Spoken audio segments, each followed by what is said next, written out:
विद्यार्थ्यांसाठी आनंदाची बातमी।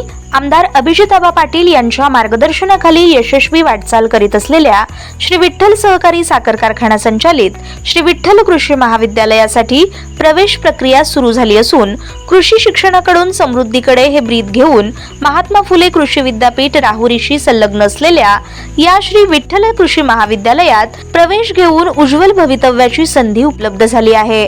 प्रवेश प्रक्रिया महाराष्ट्र शासनाच्या कॅप प्रक्रियेद्वारे कॉलेज कोड 11328। ताज्या घडामोडी पाहण्यासाठी PVN म्हणजेच पंढरी वार्ता न्यूज या चॅनलला सबस्क्राईब करा।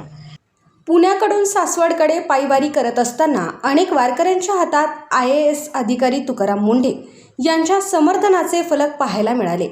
अतिक्रमण हटवणे, वाहतूक शिस्त, कर वसुली, प्रशासनातील पारदर्शकता आणि भ्रष्टाचार विरोधातील कठोर भूमिकेमुळे कायम चर्चेत राहिलेले तुकाराम मुंढे सध्या अन्नपदार्थातील भेसळी विरोधातील मोहिमेमुळे पुन्हा चर्चेत आहेत। या मोहिमेला वारकऱ्यांचाही पाठिंबा मिळताना दिसत असून पंढरीच्या वारीतील हे काही खास क्षण सध्या लक्ष वेधून घेत आहे।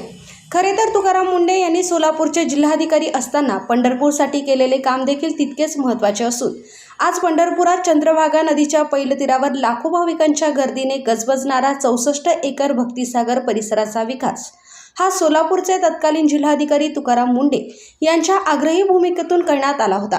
त्यावेळी 65 एकर परिसरातून त्यांना मोठा विरोध झाला। पंढरपुरात राजकीय विरोधालाही सामोरे जावे लागले होते। मात्र मोठ्या निर्धाराने तुकाराम मुंढे यांनी भक्तिसागराचा विकास केला होता।